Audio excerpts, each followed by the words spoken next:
नमस्कार मित्रांनो, स्वागत आहे तुमचं आपल्या चॅनलवर. चला तर आज पुन्हा नवीन कथेला सुरुवात करूया. चॅनलवर नवीन असाल तर सबस्क्राईब करायला विसरू नका. हो, तुम्ही बरोबर ऐकताय. माझा नवरा चोरीला गेला आणि त्याची चोरी केली ती माझ्या घरातल्या लोकांनी. जेव्हा तुम्ही त्या चोराचं नाव ऐकाल तेव्हा तुमच्या पायाखालची जमीन सरकेल. मी तर त्या चोराला माझ्या नवऱ्यासोबत कशाने काय प्रकारात पाहिलं ते आज मी तुम्हाला सविस्तरपणे सांगणार आहे.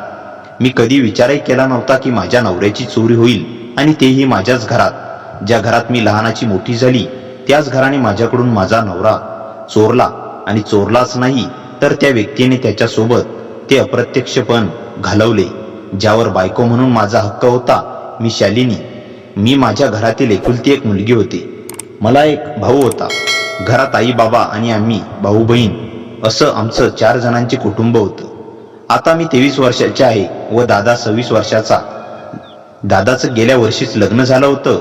मी नोकरीसाठी बाहेर शहरात होते. त्या शहरात मला जवळजवळ 1 वर्ष होत आलं होतं आणि त्या 1 वर्षात माझी भेट कुणाल सोबत झाली होती. कुणाल माझ्याच कंपनीत माझ्यासोबत जॉबला होता. आम्हा दोघांची जॉईनिंग सोबत झाली. त्यामुळे हळूहळू आमच्यात मैत्री झाली आणि त्या मैत्रीचे रूपांतर प्रेमात झाले. मी लग्न करणार तर कुणाल सोबतच असं मी ठरवलं होतं. कुणालचंही तेच मत होतं. आता दिवाळी करता मी काही दिवस माझ्या घरी आले होते. या वर्षाची दिवाळी आमच्या कुटुंबासाठी खास होती, कारण या वर्षी वहिनी आमच्या सोबत होती. वहिनी दिसायला देखणी होती.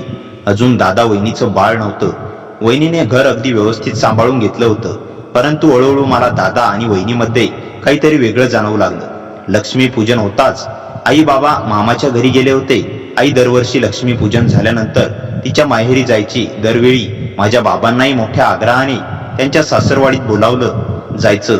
यावेळीही दरवर्षीप्रमाणे आई बाबा मामाच्या घरी गेले होते. ते गेल्यानंतर घरात आम्ही तिघेच होतो, दादा, वहिनी आणि मी. त्या काही 2-4 दिवसातच माझ्या नजरेस काही गोष्टी आल्या. मला दादा वहिनीच्या खोलीतून सतत आवाज येत असायचे.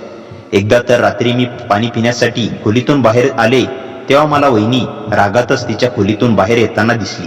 मी तिला काय झालं विचारलं तर ती काही नाही म्हणून पुन्हा तिच्या खोलीत निघून गेली. मला असं वाटू लागलं होतं जणू दादा आणि वहिनीमध्ये पटत नाहीये. त्यांच्या लग्नाला तर 1 वर्ष होत आलं होतं, पण अजूनही त्या दोघांचं आपापसात पटत नव्हतं. आणि हे सगळं आई बाबांना माहीत होतं की त्या नाही ते मला ठाऊक नव्हतं. कदाचित या गोष्टी आई बाबांपासून लपवल्या होत्या, कारण आईने मला याबद्दल आजपर्यंत काही सांगितलं नव्हतं. एके दिवशी तर मला दादा वहिनीच्या खोलीतून भांडणाचे आवाज आले. मी त्याबद्दलही सकाळी वहिनीला विचारलं, पण ती काहीच बोलली नाही.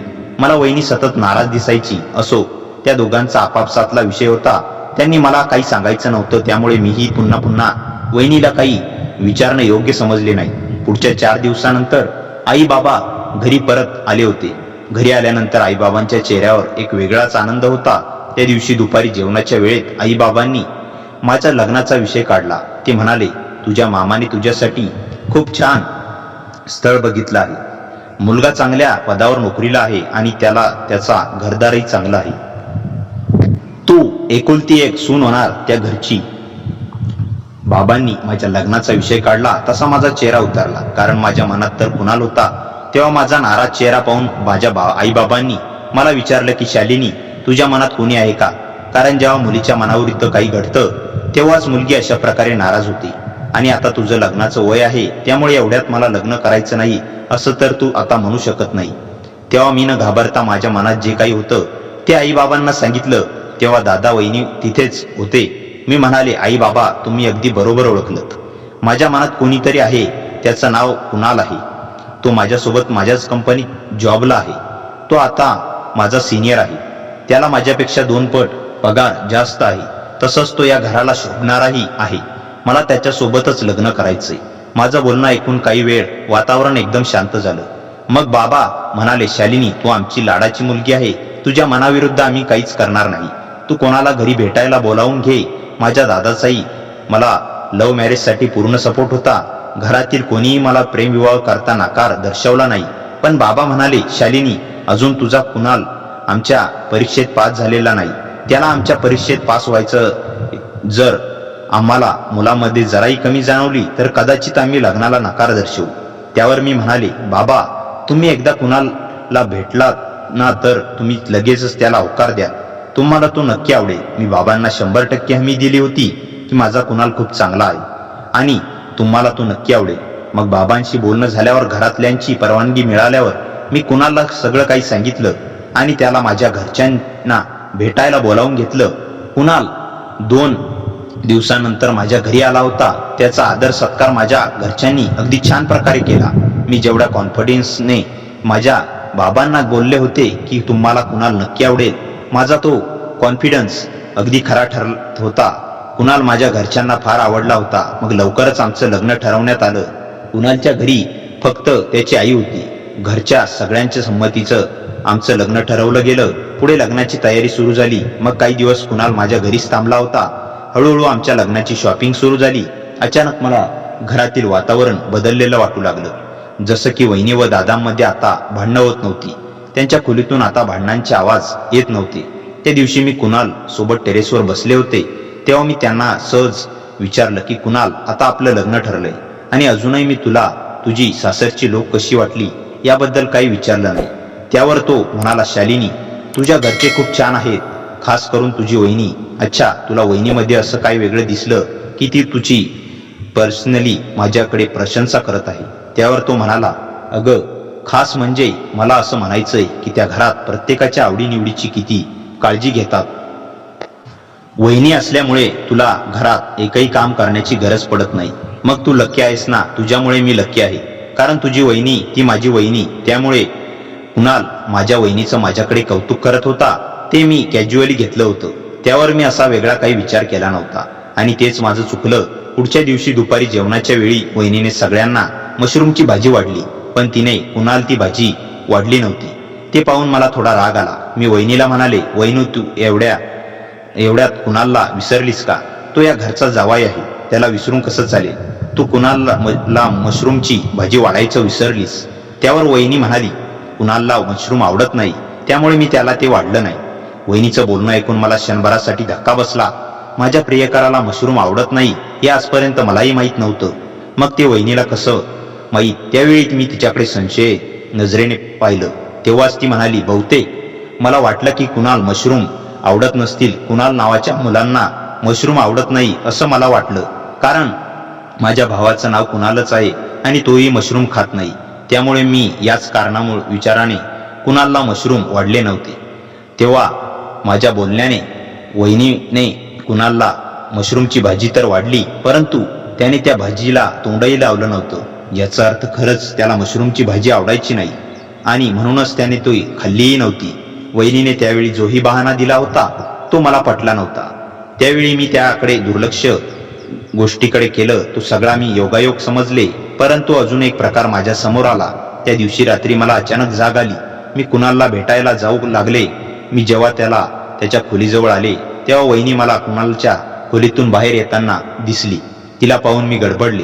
मी तिला विचारलं की तू या वेळेचे कुणालच्या खोलीत का गेली होतीस? तर ती म्हणाली, कुणाल या घरचा होणारा जावाई आहे, मग लाडाच्या जावायाला काही कमी पडायला नको. त्याला पाणी हवंय का हेच विचारण्यासाठी मी त्याच्या खोलीत गेले होते. तेव्हाही मी तिच्यावर विश्वास ठेवला, पण आता मी त्याच्यावर लक्ष देऊ लागले. नाश्त्याच्या टेबलावरही मी आता वहिनीवर लक्ष देऊ लागले होते. कुणालला नाश्ता वाढतानाही वहिनी लाजत असायची. तिच्या चेहऱ्यावरचे भाव वेगळे असायचे. मला असं जाणवू लागलं होतं की जणू माझंच घर माझ्याकडून माझा नवरा चोरायला निघाला आहे. 2-3 छोट्या मोठ्या गोष्टींवरून मी वहिनीवर आणि कुणालवर संशय घेऊ शकत नव्हते आणि कुणालच्या वागण्यातही मला माझ्या बाबतीत तर काही फरक जाणवत नव्हता. तो माझ्याशी प्रेमानेच बोलत असायचा. काही दिवसांनी मी वहिनी माझ्या लग्नाच्या शॉपिंगसाठी निघालो तेव्हा कुणाललाही आमच्या सोबत होता. सगळ्यात आधी आम्ही वहिनीची शॉपिंग करून घेण्याचं ठरवलं, कारण नवरीच्या शॉपिंगसाठी वेळ लागतो. माझ्या शॉपिंगमुळे वहिनीची शॉपिंग राहायला नको, त्यामुळेच आधी आम्ही तिची शॉपिंग करून घेण्याचं ठरवलं. साड्या बघत असताना मी वहिनीला त्या साड्यांमधील एक लाल कलरची साडी सजेस्ट केली. मी म्हणाले, वहिनी, हा कलर तुझ्यावर खूप छान दिसेल. तोच मागून कुणाल म्हणाला, नाही, सुजाताला हा कलर आवडत नाही, तिला बेबी पिंक कलर आवडतो, ती पिंक कलरची साडी घेणार. वहिनीने तीच साडी सिलेक्ट करून ठेवली होती. आता यावेळी हा कुठलाही योगायोग नव्हता. कुणाल व वहिनीला एकमेकांची पसंत माहिती होती. प्रत्येक वेळी योगायोग नसू शकतो. तसेच मी कुणालला प्रश्न विचारला. मी त्याला म्हणाले, कुणाल, तू वहिनीला तिच्या नावाने का हाक मारली? तुझ्यावर असा कुठल्या प्रकारचा हक्क आहे? आणि हो, तिची आवड तुला एवढी परफेक्टली कशी माहिती? माझा प्रश्न ऐकून त्या दोघांच्या चेहऱ्यावरचा रंग उडाला होता. कुणाल म्हणाला, अगं मी सहजच बोलून गेलो. सहसा मुलींना बेबी पिंक कलर आवडतो म्हणून मी म्हणालो की वहिनींना पिंक कलर आवडेल. बाकी त्यांच्या व माझ्या वयात एवढा अंतर नाही म्हणून मी सहजच त्यांना नावाने हाक मारली. तुला तर माहित आहे माझ्या घरात मी एकुलता एक आहे, त्यामुळे एवढे नाते सांभाळण्याचा माझा अनुभव नाही. म्हणूनही माझ्या वहिनींना एकेरी नावाने हाक मारली गेली. मी प्रत्येक वेळी त्या दोघांवर विश्वास ठेवावा की नाही मला काही कळत नव्हतं. मी वहिनींबद्दल दादांशी बोलायचं ठरवलं. त्या दिवशी शॉपिंगच्या वेळेत घडलेल्या त्या प्रसंगामुळे माझा पूर्णपणे मूड ऑफ झाला होता. त्यामुळे मी माझ्या काहीही शॉपिंग केली नाही. घरी आल्यावर मी दादाला भेटायला त्याच्या ऑफिसवर गेले. बोलता बोलता मी दादाला त्याच्या आणि वहिनीबद्दल विचारलं. मी म्हणाले, दादा, तुझं आणि वहिनीचं नातं नेमकं कसं आहे रे? माझा प्रश्न ऐकून दादा जरा गडबडला होता. तो म्हणाला, शालिनी, तू असे प्रश्न कधीपासून करायला लागलीस? अरे लवकरच माझे लग्न होणार आहे ना, म्हणून विचारलं. मला आणि कुणालाही तुझ्या आणि वहिनीसारखं परफेक्ट कपल बनायचं आहे, म्हणून म्हटलं तुझ्याकडून काही टिप्स घ्याव्यात. परफेक्ट कपल हे ऐकताच दादाच्या चेहऱ्यावरचा रंग उडाला. तो म्हणाला, मला तर वाटतंय की तुझी वहिनी माझ्यासोबत खुश नाही. ती नेहमी माझ्याकडून तक्रार करत असते. काही गोष्टी मी साईबाबांसमोर आणि तुझ्यासमोर येऊ देत नाही. त्यामुळे तुम्हाला मी परफेक्ट कपल वाटतो, पण आतल्या गोष्टी काही वेगळ्या आहेत. तेव्हा मी समजले होते की वहिनी दादासोबत खुश नाही. आणि आता तर त्यांच्यातील गोष्टी ऐकून माझा संशय पक्का होऊ लागला होता की नक्कीच वहिनीची नजर माझ्या होणाऱ्या नवऱ्यावर पडली होती. नंदेच्या नवऱ्यावर नजर टाकताना वहिनीला जराही लाज वाटली नसेल का? मला तर तिचा फार राग येत होता, परंतु मी स्वतःला सावरलं. माझ्या मनात सतत एकच वाक्य भिनभिनत होतं, माझा नवरा चोरला जातोय का? आणि त्या दिवशी माझ्या मनातला प्रश्न खरा ठरला. जेव्हा मी घरी आले तेव्हा मी कुणालला वहिनीच्या खोलीत पाहिलं. त्यावेळी आई बाबाही दुपारची झोप घेत होते. ते त्यांच्या खोलीत होते. मी तर दादाला भेटण्यासाठी त्यांच्या ऑफिसमध्ये गेले होते. त्याच दरम्यान वहिनी आणि कुणालला वेळ मिळाला होता. त्यावेळी त्या दोघांना सोबत पाहून माझ्या पायाखालची जमीनच सरकली. आज जाताच मी वहिनीवर ओरडले. मी तिला म्हणाले, वहिनी, तुला माझा नवरा चोरताना लाज कशी वाटली नाही ग? तू विवाहित असूनही माझ्या नवऱ्यावर नजर ठेवत आहे. कुणाल या घरचा जावाई आहे हे तू विसरलीस. रोज माझ्या भावाशी भांडतेस आणि कुणाल सोबत प्रेमाने वावरतेस. तुझं नेमकं चाललंय काय? मला ते सगळं समजलंय. त्यावेळी माझा आवाज ऐकून आई बाबाही तिथे आले. तिकडचा माहोल बघून बाबांनी दादाला फोन केला.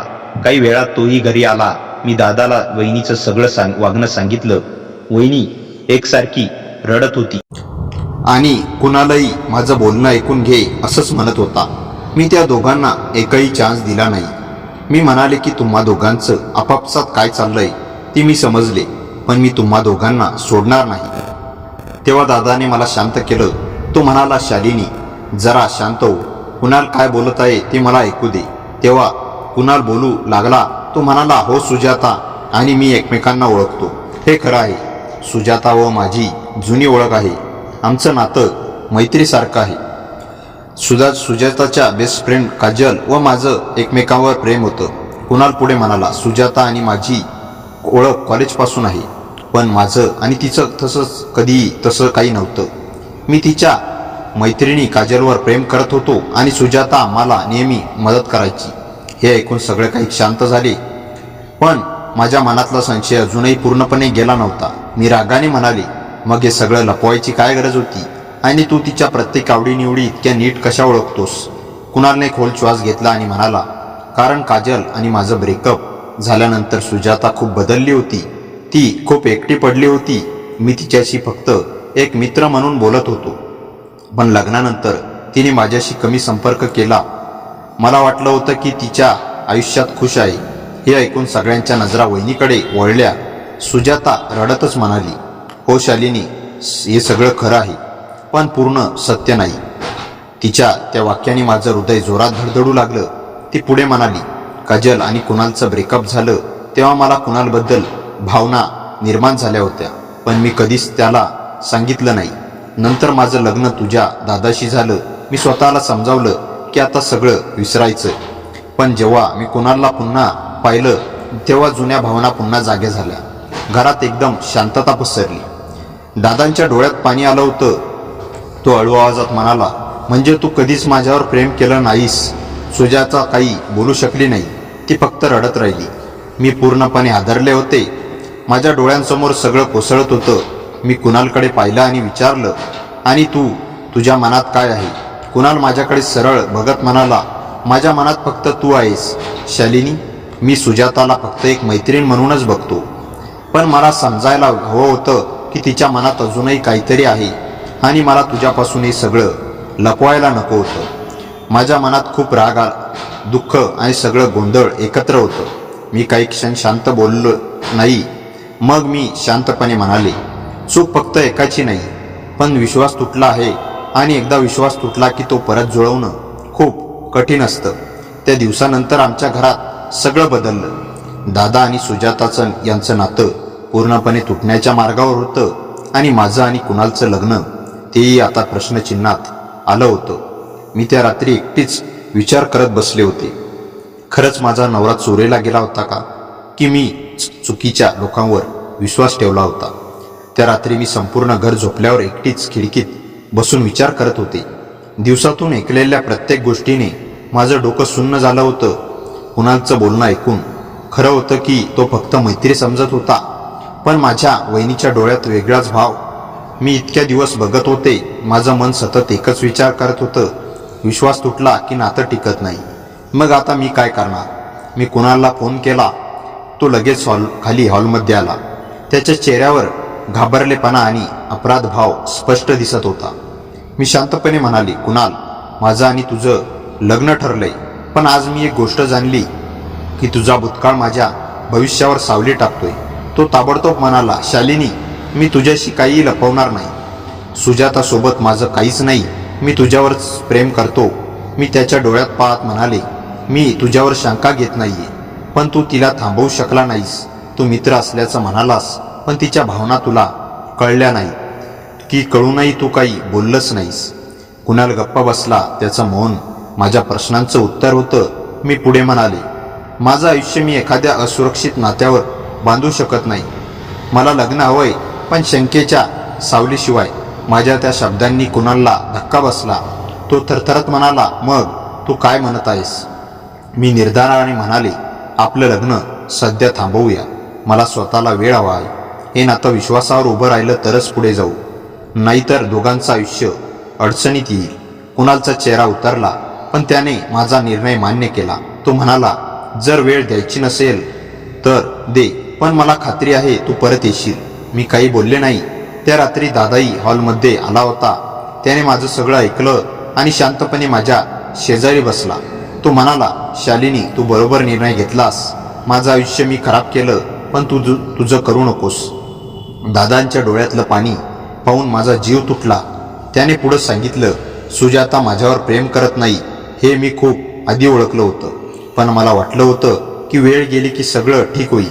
मी त्यांचा हात धरला आणि म्हणाले, दादा, तू काही चुकीचं केलं नाहीस. चुकीचं तेव्हा होतं जेव्हा कोणीतरी एकाच घरात राहून दुसऱ्याच्या आयुष्याशी खेळतं.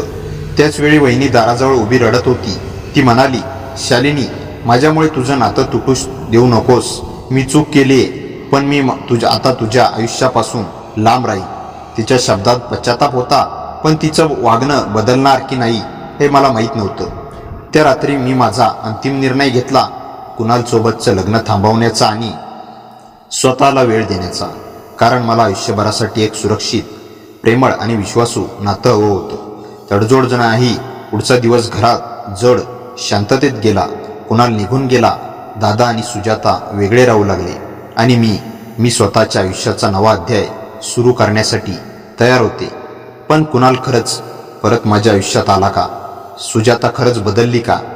दादा पुन्हा कधी हसला का? रात्रीपासून दादा आणि सुजाता यांच्या नात्यात एक मोठी भिंत निर्माण झाली होती. दादा आधीसारखा शांत, स्थिर आणि आदराने वागणारा माणूस आता पूर्णपणे बदलला होता. त्याच्या डोळ्यात जखम होती जी सुजाताने दिली होती.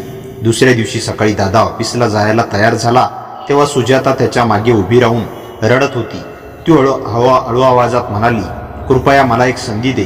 मी चूक केली पण माझं मन आजही तुझ्या सोबत आहे.